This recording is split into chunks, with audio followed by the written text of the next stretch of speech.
오늘 함께 읽은 말씀은 아마도 한 번쯤은 들어보신, 접해보신 이야기일 것입니다.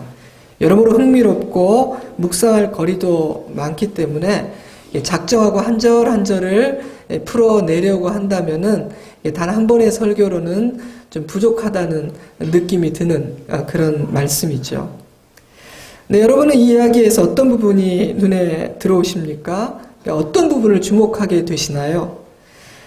저는 베드로가 바다에 빠졌다는 부분, 그런 베드로를 향해서 예수님께서 믿음이 작은 자여 왜 의심하였느냐라고 말씀하신 부분을 그동안 많이 이렇게 묵상해 왔던 것 같습니다. 어쩌면 그런 베드로의 모습이 저와 참 닮아 있다고 생각했기 때문에 본능적으로 그 부분이 와닿았는지도 모르겠어요. 또 한편으로는 의심하지 않는 믿음, 바다에 빠지지 않는 믿음, 그런 믿음을 가졌으면 정말 좋겠다, 이런 바람이 또 저에게 있기 때문인지도 모르죠. 그런데 이번에 말씀을 묵상하면서 저는 베드로가 물 위를 걸었다는 그 부분이 제게 크게 와닿더라고요. 비록 잠깐이긴 하지만 그래도 베드로는 물 위를 걸었네, 그런 생각이 들었던 겁니다. 여러분, 잠깐이라고 해서 무시하지 마세요. 거센 물결로 인해 모두가 고생했던 그날 물 위를 걷는 경험을 했던 사람은 베드로뿐이었죠. 다른 제자들은 그저 밤새 고생하고 그 배 안에서 바다 위를 걷는 베드로를 지켜보았을 뿐입니다. 저는 비록 곧 바다에 빠져버리긴 했지만 그래도 잠시나마 물 위를 걸었던 그날의 경험은 베드로의 남은 삶에서 의미가 있지 않을까라는 생각이 들더라고요.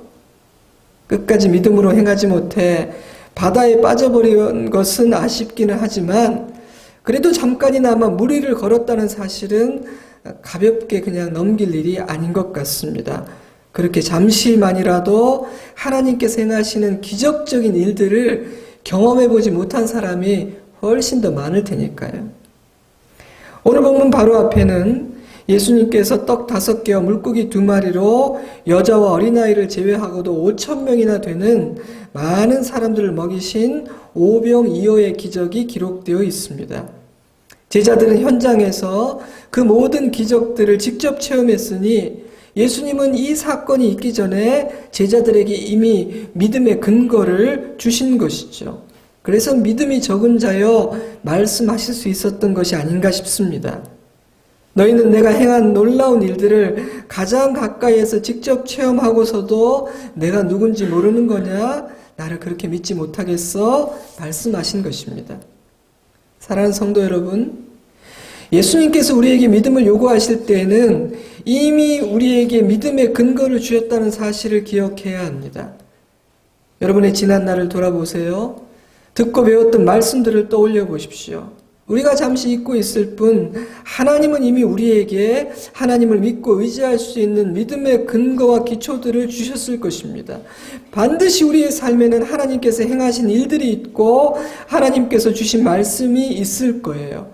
저는 그것을 기억해내는 것이 믿음이라고 생각합니다. 중요한 순간에 무엇을 기억해낼 수 있느냐, 그것이 바로 믿음의 실력 차이인 것이죠.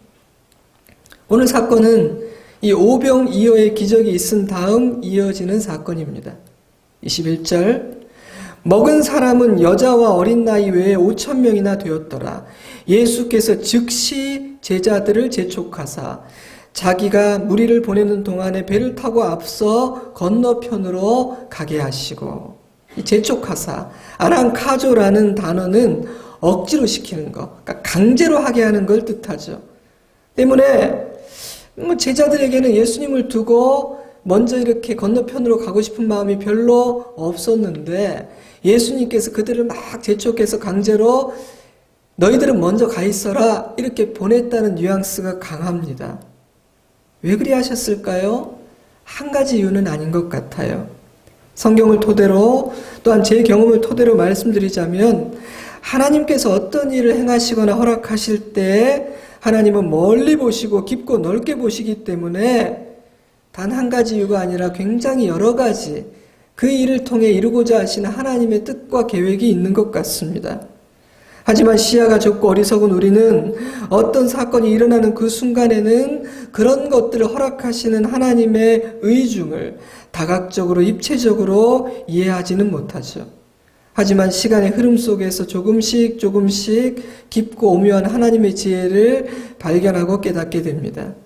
한 달 뒤에 깨닫게 되는 것, 1년 뒤, 5년 뒤, 10년 뒤에 깨닫게 되는 것이 달라지죠. 그래서 저는 종종 와, 하나님, 설마 그날 여기까지 보고 그 일을 허락하신 거예요? 이렇게 말씀을 드리면서 깜짝 놀라게 될 때도 적지가 않습니다. 우리 하나님은 정말 대단하시죠. 우리가 그런 아버지의 보호하심과 인도하심 안에서 살아간다는 것은 정말 든든한 일입니다. 자, 이 같은 사건을 기록한 요한복음 6장 14절 말씀은 우리에게 한 가지 실마리를 제공해요.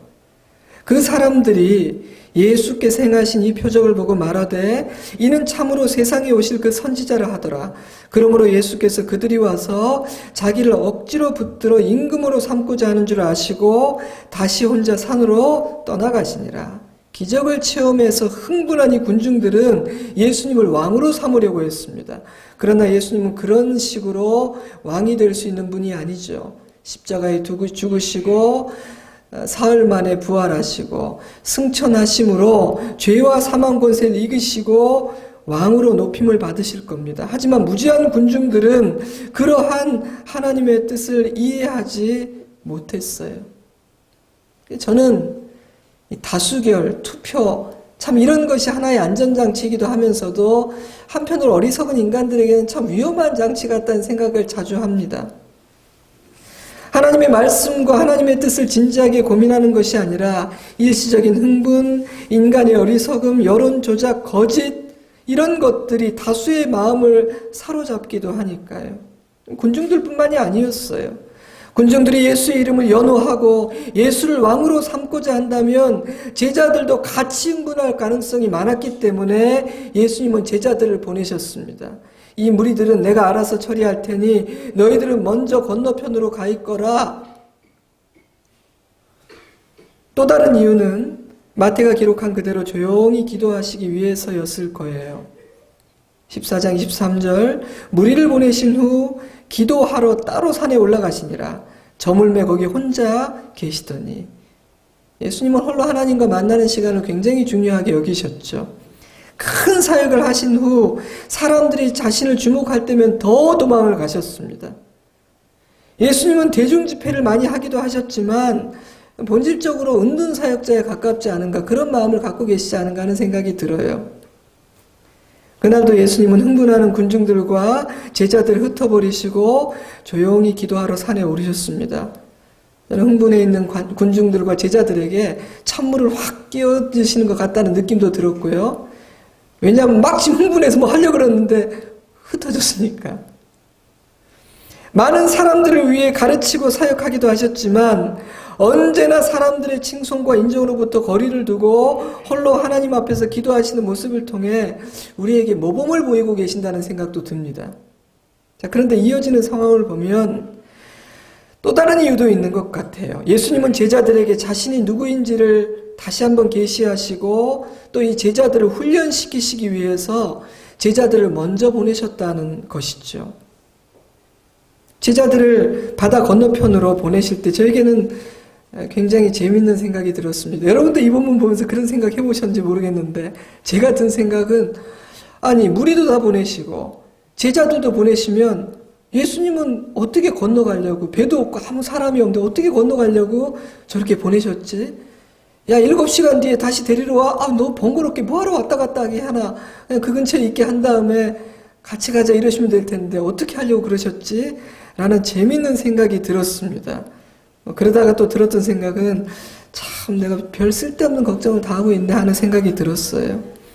뭐 예수님께서 그 정도 생각도 없이 제자들을 먼저 보내셨겠습니까? 그럼에도 불구하고 가끔씩 우리 인간들은요 참 하나님 걱정을 많이 해드리는 것 같아요. 아니 어쩌시려고 어떻게 수습하려고 일이 막 이렇게 되도록 내버려 두시고 막 이런 일을 벌리시는 거지 어떻게 하려고 말이야. 여러분 걱정하지 마세요. 하나님에겐 다 방법이 있고 하나님의 생각이 있기 때문에 우리가 보기에 때로 이상한 일들, 엉망진창인 것 같은 일들도 때로는 내버려 두시고 허락을 하시는 겁니다. 그러니 하나님 걱정일랑 접어두고 우리나 잘하면 될 것 같습니다. 자, 마태복음 14장 23절, 무리를 보내신 후에 기도하러 따로 산에 올라가시니라. 저물매 거기 혼자 계시더니 배가 이미 육지에서 술이나 떠나서 바람이 거스름으로 물결로 말미암아 고난을 당하더라. 근데 예수님이 기도하시는 동안 제자들은 풍랑을 만나서 고난을 당하게 되죠. 육지에서 술이나 떠났다는 표현은 배가 이 바다의 한가운데 있었다는 뜻이고, 숫자로 표현하자면 육지에서 약 5km 정도 떨어져 있었다는 뜻이에요. 고난을 당하더라라는 헬라어는 출산의 고통을 의미하는 단어죠. 예수님께서 밤 사경에 나타나셨는데 그때는 새벽 3시에서 6시 사이였으니 제자들은 밤새도록 바다 한가운데에서 힘겨운 사투를 벌였던 겁니다. 아니, 예수님이 강권에서 떠난 여정인데 이게 웬일인가? 순품에 돛달기는커녕 밤새 풍랑과 싸우다니. 하지만 저는 앞뒤 정황으로 짐작해 볼 때 예수님께서는 이 모든 상황들을 예견하며 제자들을 먼저 보내신 것이라고 생각합니다. 뭔가 말하고 싶은 것이 있었던 것이죠. 또 한편으로 저는 자신이 없었다면 풍랑 가운데로 사랑하는 제자들을 보내지 않으셨을 거라고 생각합니다. 예수님에게는요, 그 풍랑을 다루실 자신도, 그 풍랑 가운데 사랑하는 제자들을 지켜낼 자신도 있으셨던 거죠. 때문에 곧 일어날 풍랑을 두려워하지 않으시고 제자들을 그 한가운데로 보내신 겁니다. 오히려 그 풍랑이라는 경험을 통해 제자들에게 영원히 기억될 어떤 것들을 마음에 새겨주고 싶으셨던 겁니다. 마태복음 6장 47절, 마가복음 6장 47절, 저물매 배는 바다 한가운데 있고 예수께서는 홀로 무태에 계시다가 바람이 거스름으로 제자들이 힘겹게 노젓는 것을 보시고 밤 사경쯤에 바다 위로 걸어서 그들에게 오사 지나가려고 하시매. 마가는 예수님께서 제자들을 보고 계셨다고 말하죠. 제자들을 잊으신 것이 아니라는 뜻입니다. 여러분, 우리는 하나님의 보호하심 안에서 살아갑니다. 왜냐하면 예수님은 우리를 보고 계시거든요. 감시하는 봄이 아니에요. 보호하는 그런 보심입니다. 마태복음 14장 25절, 밤 사경에 예수께서 바다 위로 걸어서 제자들에게 오시니. 이 말씀을 읽으면서 저는 또 예수님은 처음 보낼 때부터 걸어갈 작정이셨나 이런 생각도 들었어요. 아무튼 예수님은 바다 위를 걸어 제자들이 타고 있는 그 배를 향해 오고 계셨습니다. 이 사건은 바로 앞에 기록된 오병이어의 기적과 더불어 예수님이 이 세상의 모든 자연 법칙들을 초월하시는 존재라는 것을 보여주는 사건이죠. 여전히 바람은 거세고 바다는 거칠었습니다. 사나웠습니다. 그런데 예수님께서 그 풍랑을 뚫고 제자들을 찾아오십니다. 주님은 기도하기 위해 잠시 제자들을 떠나 홀로 계셨지만 제자들을 잊으신 것이 아닙니다. 그 사이 풍랑이 찾아왔지만 예수님은 자기 사람들을 잊어버리신 것도 풍랑에 빼앗기실 것도 아니었습니다. 사랑하는 성도 여러분, 우리 인생의 거센 풍랑이 덮칠 때 우리를 삼킬 듯한 거센 파도 사이로 걸어오시는 예수님을 상상해 보시기 바랍니다. 제 그림을 한번 찾아봤거든요. 제 마음에 쏙 들게 묘사된 그림은 없었지만 2페이지니까 한번 이걸 보시고 또 그 다음 그림도 한번 보세요. 참 멋진 그림 아닙니까? 사랑하는 성도 여러분, 우리에게는 너무나 무서운 파도이지만 예수님을 미워하지는 못합니다. 그러니 풍랑이 두렵고 겁이 나는 것은 사실이지만 우리 너무 겁을 내지는 맙시다. 우리에게는 풍랑을 뚫고 그 풍랑 위로 걸어 우리를 찾아오시는 예수님이 계시니까요. 예수님은 내가 이 정도야, 난 이런 것도 할 수 있다, 과시하시려고 바다 위를 걸으신 것이 아니죠. 쓸데없이 허세 부리신 것이 아닙니다. 허세는요, 가짜들이나 부리는 겁니다. 우리 같은 작은 인간들이나 부리는 게 허세죠. 진짜 고수들, 진짜들은 허세 부리지 않습니다. 예수님은 자연 법칙을 존중하시고 그 중력의 법칙 아래에서 사셨습니다. 하지만 이날만큼은 예외였어요. 이날 예수님은 자신이 중력과 같은 이 세상의 법칙을 초월하는 분임을 보여주심으로 천지 만물의 주인이심을 제자들에게 보여주고자 하셨습니다. 제자들이 믿음을 갖도록 말이죠. 모든 것을 다스릴 힘을 가지셨지만 그 힘과 권위를 아무 때나 함부로 사용하지 않으시는 우리 예수님은 굉장히 멋진 분이라고 생각되지 않으세요? 사랑하는 성도 여러분, 예수님은 필요하면 언제라도 기적을 일으키실 수 있습니다. 하지만 아무 때나 하진 않으세요. 조건은 두 가지인 것 같아요. 우리에게 꼭 필요하거나 우리에게 당신을 가르치시기 위해서. 하지만 불필요할 때 기적을 함부로 행하지는 않으시죠. 그러니 여러분, 풍랑과 시련을 너무 두려워하지는 맙시다. 우리 하나님은 그 모든 것들을 다루고 통제하실 수 있는 분이시니까요. 풍랑이 없으면 좋겠지만 사실 풍랑은 하나님의 역사를 체험할 수 있는 기회가 됩니다. 기적을 보십시오. 거의 대부분 풍랑 가운데에서 기적은 일어납니다. 이 밤에도 풍랑이 없었다면 제자들은 이런 일을 경험하지 못했을 거예요. 그리 생각해보면 풍랑이란 하나님의 능력과 하나님의 은혜를 드러내는 배경이 되어주는 것 같아요. 그렇게 생각하면 사단에게는 멍청한 구성이 있지 않습니까? 그는 하나님의 사람들에게서 믿음을 빼앗고 우리를 절망하게 만들기 위해 풍랑을 보내지만 자신이 보낸 풍랑이 하나님의 능력과 은혜를 드러내는 도구와 배경이 된다는 것은 모르는 바보인 겁니다. 물론 우리에게 풍랑은 두려운 것이죠. 저는 수많은 고난을 경험했지만 풍랑을 만나면 두려움과 염려부터 먼저 찾아옵니다. 제가 경험해본 인생의 풍랑들은 진짜 다양하고 그 중에서는 정말 거세고 무서운 것들도 많았죠. 근데 제 실력이 아니라 하나님의 도우심과 은혜로 통과하고 지내오면서 오늘까지 온 것 같아요. 제가 그렇게 살았기 때문에 웬만한 우리 성도들의 아픔은 아니 어떻게 저런 일이라기보다는 이해가 되고 참 마음의 공감이 많이 돼요. 그렇게 놀랍지가 않습니다. 여러분 드라마를 보면서 가끔 저 막장 드라마 저런 일이 어떻게 세상에 있냐고 그렇게 생각할 때가 있죠. 근데 여러분 세상에 그런 일이 있어요. 정말 놀라운 일들이 많습니다. 우리가 상상할 수 없는 너무나 큰 아픔이고 은밀한 아픔이라서 사람들에게 나눌 수 없는 짐을 지고 살아가는 인생들이 여러분 생각보다 굉장히 많아요. 우리는 그저 그 아픔을 이해하고 울어주는 것이 중요하지 어떤 종류의 풍랑인데요 막 그런 것들을 아는 것이 중요하진 않은 것 같습니다. 그런데 그 정도 경험을 많이 했으면 저에게는 단단한 굳은 살이 박혀서 이제 웬만한 풍랑에는 제가 끄떡도 안 해야 되는데 부끄럽게도 저는 또 인생의 풍랑이 찾아오면 막 두렵기도 하고 염려가 되기도 해요. 그게 인간의 연약함이죠. 하지만 우리는 두려워만 해서는 안 됩니다.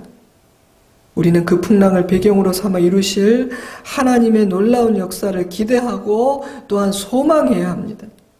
그래서 저에게는요 두려움도 있지만 기대와 소망도 있어요. 이런 생각도 합니다. 하나님 이번에는 어떤 놀라운 방법으로 이것을 지나가게 하실 건가요? 하는 신비한 기대감도 생겨요. 마태복음 14장 26절 제자들이 그가 바다 위로 걸어오심을 보고 놀라 유령이라 하며 무서워하여 소리지르거늘 예수께서 즉시 이르시되 안심하라 나니 두려워하지 말라 안심하라는 말씀은 위로를 받으라 담대하라는 뜻이고 두려워하지 말라는 말씀은 두려움을 멈추라는 뜻입니다. 아니 어떻게 풍랑 가운데 그럴 수 있습니까? 나니 안심하라 이제 내가 왔으니까 이제는 안심해도 된다는 뜻이죠. 여러분 거센 풍랑을 만나 당황하고 있는데 어찌할 바를 모르고 있는데 눈을 들어보니 예수님께서 내 곁에 다가와 계십니까? 그럼 안심해도 됩니다. 아무리 풍랑이 거세도 눈을 들어보니 예수님 와 계십니까? 귀를 열어보니 나니 안심하라 말씀하는 음성이 내 귀에 들립니까? 그러면 안심해도 됩니다. 안 보이고 안 들리면 문제지만 보이고 들리면 안심해도 됩니다. 제가 확신하는 것은요. 하나님은 사랑이시기 때문에 사랑하는 자녀들이 풍랑 중에 고난을 겪고 있을 때 다가오지 않으실 리가 없습니다. 분명히 우리에게도 난이 안심하라 말씀하실 겁니다. 그 음성이 들리시기를 주님의 이름으로 축복합니다. 그 예수님이 보이기를 바랍니다. 모두가 두려워하여 정신을 차리지 못하고 있을 때 우리의 베드로 사도께서 기발한 요청을 하죠. 28절 베드로가 대답하여 이르되 주여 만일 주님이시거든 나를 명하사 물 위로 오라 하소서. 오라 하시니 베드로가 배에서 내려 물 위로 걸어서 예수께로 가되, 여기서 만일은요 혹시라도가 아니라 당신은 주님이 맞으니까 라는 확신의 말입니다. 의심의 말이 아니라 믿음의 말이에요. 베드로는 예수님이 주님이심을 믿었기에 물 위로 오라 명하여 달라는 황당한 요청을 할 수 있었던 겁니다. 나를 명하사. 여러분, 베드로는 주님의 허락을 기다립니다. 중요한 부분이에요. 그 행동은 충동적이고 무모해 보였지만 자기 마음대로 뛰어든 것이 아니라 주님의 허락을 기다렸다는 사실을 주목하십시오. 여러분, 왜 베드로는 이 성정상으로 보면 바로 뛰어들 사람인데 왜 곧바로 뛰어들지 않고 주님의 허락을 구했을까요? 능력이 자기에게 있지 않다는 것을 알았기 때문입니다. 능력이 나에게 있지 않고 하나님께 있음을 아는 사람은 행동하기 전에 먼저 기도합니다. 일단 바다에 뛰어들고 나서 생각하는 것이 아니라 먼저 아버지 앞에 엎드려 허락을 구합니다. 은혜를 구합니다. 반드시 그렇게 합니다. 여러분의 패턴은 어떻습니까? 기도 없이 움직이고 기도 없이 선택하고 허락 없이 행동하고 있습니까? 만약 우리가 그런 패턴을 가지고 있다면 부인하고 싶겠지만 그것은 교만입니다. 자기를 믿는 것이고 아주 어리석은 행동이죠. 저는 베드로의 의도가 불순했다면 오라고 명하지 않을 것이라고 생각합니다. 베드로의 단순함과 순수함을 아신 예수님 그의 요청을 허락하셨죠. 이런 생각이 들었어요. 아, 요청을 하면 걷게 되는구나. 아무것도 구하지 않으면 아무것도 경험할 수 없는 것이구나. 물론 그날 그곳에 있던 모든 제자들이 풍랑으로부터 구원받긴 했지만 잠깐이나마 물 위에 설 수 있었던 사람은 베드로뿐이었잖아요. 그만이 그것을 요청하고 구했으니까요. 베드로는 예수님께 안전함이 아니라 기회를 요청했습니다. 우리는 풍랑을 만나면 안전을 요청하죠. 근데 베드로는 안전이 아니라 이전에 경험하지 못했던, 감히 상상해 볼 수도 없었던 기회를 요청했습니다.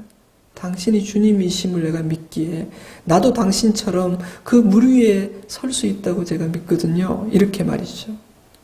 자, 근데 가만히 생각해 보세요. 그 배 안과 풍랑이 휘몰아치는 바다, 어느 곳이 안전한 곳이라고 여러분 생각하세요? 사람들은 배 안이 안전하다고 생각합니다. 물론 일반적인 상황에서는 배 안이 안전하죠. 그러나 그 배가 뒤집어질 정도로 풍랑이 휘몰아치는 상황이라면 과연 그 배가 안전한 곳일까요? 그 배가 나를 거센 풍랑으로부터 나를 지켜줄 수 있을까요? 물론 무작정 배를 뛰쳐나와 바다 위로 뛰어들어서도 안 됩니다. 하지만 그 밤의 상황은 조금 달랐어요. 거센 풍랑이 있는 바다는 예수님이 계신 곳이었습니다. 지금 그 배 안에는 예수님이 계시지 않았습니다. 바다는 차갑고 사납고 어두웠지만 그 바다에는 예수님이 서 계셨습니다. 그렇다면 어디가 안전한 곳일까요? 예수님이 계신 그곳으로 가는 것이 지혜로운 일이 아닐까요? 그런데 우리는 이전에 나를 지켜준다고 생각했던 그 배에 남아 있으려고 합니다. 그것의 풍랑은 우리에게 큰 소리로 이 배는 너를 지켜줄 수 없어 라고 말하고 있음에도 우리는 그곳에 남아 있으려고 합니다.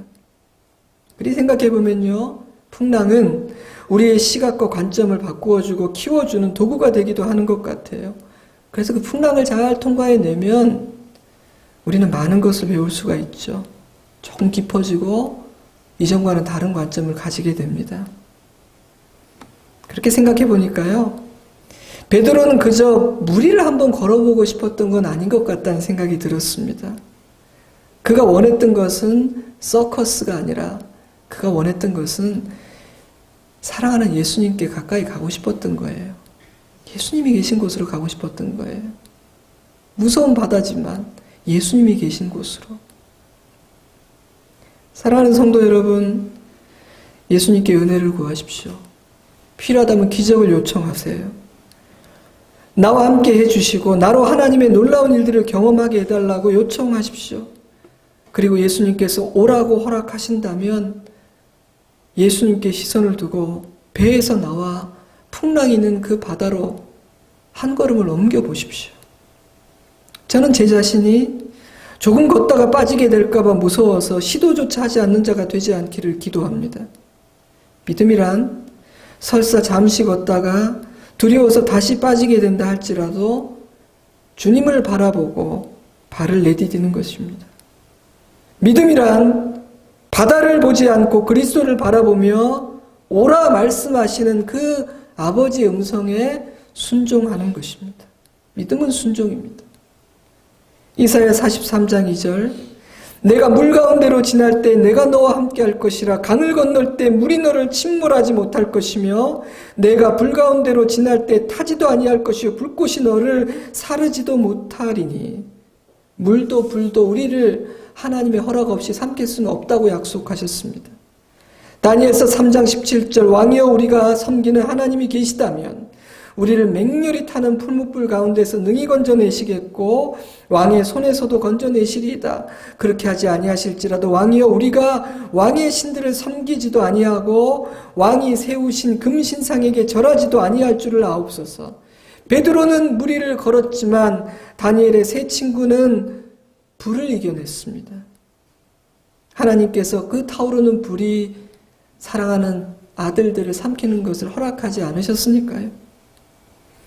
여러분 모든 선택은 습관이 됩니다. 그래서 선택이 굉장히 중요하죠. 우리는 우리가 내리는 선택과 결정에 익숙해지게 되거든요. 그러니 여러분 실패를 겁내지 말고 좋은 선택을 하십시오.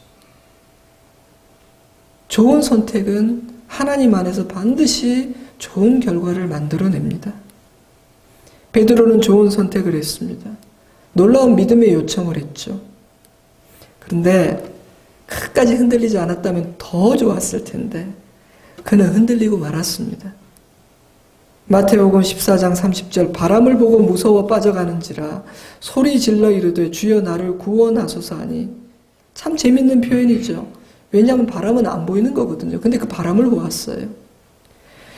믿음을 잃으면 눈앞에 서 계신 예수님은 보이지 않고 보이지 않아야 되는 바람이 보이는 놀라운 일이 우리의 삶에서 일어납니다. 그 순간 우리는 바다에 빠지게 되죠. 마태는 동사의 시제를 통해서 보고와 무서워가 동시에 일어났다는 것을 말해줍니다. 무엇을 주목하는지, 내 눈에 무엇이 보이는지가 너무 중요하다는 뜻이죠. 랄프 waldo 에머슨은 이렇게 말했습니다. 지혜로운 사람은 폭풍이 닥치면 위험에서 구해달라고 기도하지 않고 두려움에서 구해달라고 하나님께 기도한다. 지혜로운 말이죠. 두려움에 빠진 사람은 악수를 두고 엉뚱한 일을 하게 되니까요. 사랑하는 성도 여러분, 풍랑이 일 때 우리는 더욱 예수님을 바라보아야 합니다. 그리하지 못하면 두려움이 생기고 두려움은 우리의 믿음을 빼앗아가 버리거든요.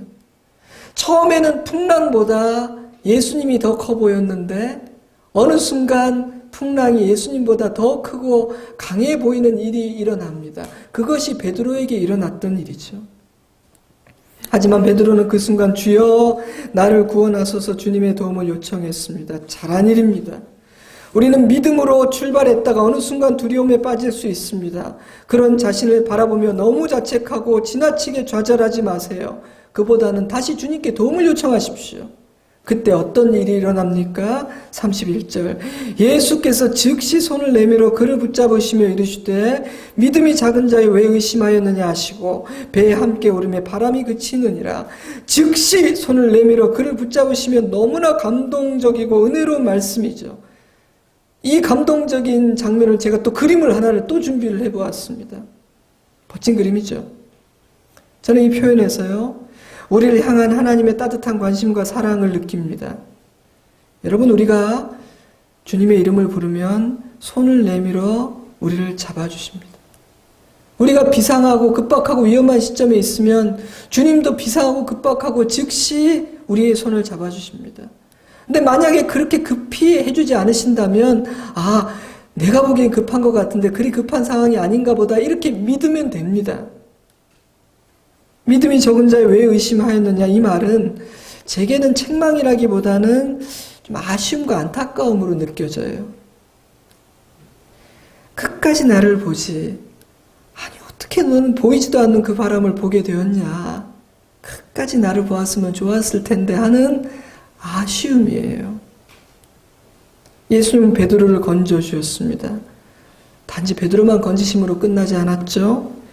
마태는 예수님의 배에 오르실 때 바람도 그쳤다고 말합니다. 이야기는 이렇게 끝나요. 33절, 배에 있는 사람들이 예수께 절하며 이르되 진실로 하나님의 아들이로소이다 하더라. 이 사건의 궁극적인 목적, 예수님께서 이 일을 허락하신 이유, 그것은 예수님은 하나님이시다. 이 예수님께 너의 인생을 맡기라. 바로 이것입니다. 사랑하는 성도 여러분, 이 예수님을 믿고 의지하십시오. 인생이라는 항해 중에 거친 풍랑이 찾아오는 이유는 예수님께서 그 바람에게 지기 때문에, 그 바람을 이길 능력이 없기 때문이 아닙니다. 언제든지 풍랑을 그치게 하실 수 있죠. 그치지 않는다면 이유가 있어서 잠시 내버려 두는 것뿐입니다. 풍랑을 통해서 우리에게 오히려 남는 것이 있기 때문이죠. 때문에 우리는 풍랑을 주목하지 않고 예수님만을 주목해야 합니다. 밤새 노를 저어도 그 풍랑을 우리 힘으로 벗어날 수는 없거든요. 주님을 바라보면 우리도 예수님과 함께 풍랑을 이는 그 바다를 걸을 수도 있습니다. 만약 우리의 시선을 끝까지 주님께 둔다면 우리는 빠지지 않고 주님과 함께 그 바다를 끝까지 걸어 건너편으로 갈 수도 있을 거예요. 말씀을 맺겠습니다.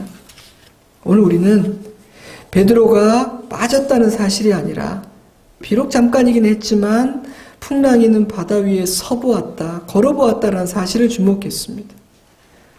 자신은 잠깐도 걸어보지 못해놓고 베드로 믿음이 적네 그렇게 놀리지 마세요. 어쩌면 우리는 믿음의 요청도 하지 않았고 잠깐이나마 무리를 걷는 경험조차 하지 못한 사람들일지도 모르니까요. 지난 월요일에 제가 어떤 모임에 갔거든요. 제가 교회를 개척했다는 그런 이야기를 들으신 많은 분들이 얼마나 저를 위로해 주었는지 몰라요. 이 어려운 시대에 그 어려운 교회 개척을 했다니 아유 얼마나 고생이 많냐고 막 걱정을 하고 기도를 해주셔서 제가 그냥 감사함으로 다 받았습니다. 하지만 저는요, 만약 교회를 개척해보지 않았다면 배우고 깨닫지 못했을 귀한 것들을 진짜 많이 배우고 있습니다. 무엇이 정말 중요한 것인지, 무엇이 하나도 중요하지 않은 것인지를 참 부끄러운 얘기지만 이제서야 이렇게 배우고 있습니다. 이전에는 몰랐던 은혜도 많이 체험하고 있기 때문에 굉장히 감사해요. 또 저를 걱정하는 분들에게는 이런 말을 안 했습니다. 걱정해야 기도를 많이 해줄 것 같아서 계속 기도하시도록. 근데 감사함이 있어요. 배우는 것이 참 많아요. 저와 같은 부족하고 소심한 사람이 어떻게 순종하였는지는 모르겠지만 순종하지 못했다면 배울 수 없고 경험해 볼 수 없는 것들이었겠죠.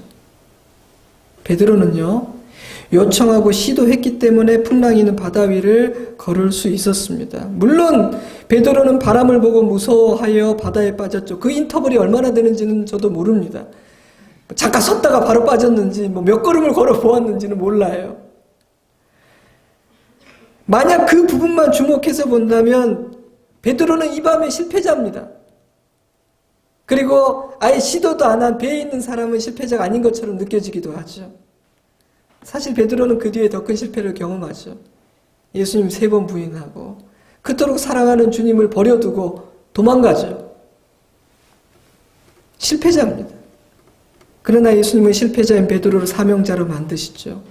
그의 삶을 가치 있게 만드시고 당신의 그릇으로 삼으십니다.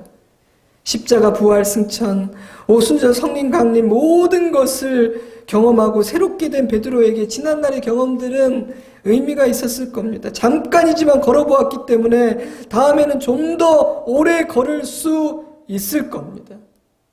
시도조차 하지 않고 배에 남아있던 사람이 실패자입니까? 아니면 걸었다가 빠진 베드로가 실패자입니까? 저는 잠시지만 예수님을 바라보며 풍랑위를 걸었던 사람과 그렇지 않은 사람은 다를 거라는 생각이 들었어요. 그러니 여러분, 실패가 두려워서 또는 끝까지 나는 의심하지 않고 믿음으로 완주할 자신이 없어서 다시 바다에 빠질까 봐 너무 두려워서 시도조차 하지 않고 요청조차 하지 않는 자가 되지는 마십시오. 실패했다고 지나치게 주눅이 들지도 마세요. 물론 한 번, 두 번 반복해서 같은 자리에서 넘어지게 되면 나는 진짜 왜 이거밖에 안 되지 막 좌절감이 들 겁니다. 저는 그런 생각이 드는 것이 안전하고 정상이라고 생각해요. 오히려 너무 긍정적이기만 한 사람, 그런 생각이 전혀 안 드는 사람이 비정상이고 저런 분은 좀 위험하지 않나 하는 생각이 들어요. 그러나 그런 생각에 너무 깊이 사로잡혀 주저앉아버리고 포기해버린다면 그것도 사단이 원하는 대로 되는 겁니다. 사랑하는 성도 여러분, 빠져도 또 시도하십시오. 하나님께 건져달라고 도움을 청하고 다시 내가 무리를 한번 걸을 수 있는 기회를 달라고 요청하십시오. 주님을 믿고 의지하는 일은 포기해서는 안 되는 일입니다. 여러분, 포기해도 되는 일이 있고 절대로 포기해서는 안 되는 일이 있습니다. 히브리서 12장 1절 이러므로 우리에게 구름같이 둘러싼 허다한 증인들이 있으니 모든 무거운 것과 얽매이기 쉬운 죄를 벗어버리고 인내로써 우리 앞에 당한 경주를 하며 믿음의 주여 또 온전하게 하시는 이인 예수를 바라보자. 여러분, 돈을 의지하지도 마십시오. 돈이 없으면 불편합니다. 하지만 돈이 해줄 수 있는 거에 한계가 있다는 것도 우리는 알아야 됩니다. 때문에 우리가 열심히 일하고 돈을 벌되 그 물질이라는 것이 가지고 있는 한계와 그것이 줄 수 없는 것이 무엇인지도 알고 일해야 되겠죠. 명예, 사람, 권력 그런 것도 마찬가지입니다. 없으면 불편하고 가지면 도움이 되는 것은 사실이지만 그런 것들 우리의 궁극적인 인생에 해답을 주지는 못하죠. 우리의 소망, 우리의 구원, 우리의 반석은 하나님이십니다. 그래서 시편은 여호와를 가까이 하는 것이 우리의 복이라고 노래하죠. 사랑하는 성도 여러분, 성도는 어떤 상황 가운데 처하게 되더라도 예수님이 우리와 동행해 주시고 우리를 도와주신다는 사실을 기억하는 사람입니다. 혹시 지금 어떤 풍랑 가운데 계십니까? 그렇다면 더 예수님을 바라보십시오. 절대 예수님에게서 눈을 떼지 마세요. 중도 포기하지 마십시오. 눈이 돌아가면 마음의 두려움이 찾아오고 바다에 금방 빠지게 될 겁니다. 오히려 풍랑이는 바다 위를 주님과 함께 걷게 해달라고, 제가 한번 그런 일을 경험하게 해달라고 하나님께 요청해 보십시오. 잠깐이라도 물 위에 서보고 예수님의 손을 잡고 그 물 위를 걷는 경험은 저와 여러분을 새롭게 하고 가슴 뛰게 만들 것입니다. 우리에게 그런 간증, 그런 노래를 주시기를 주님의 이름으로 축복합니다.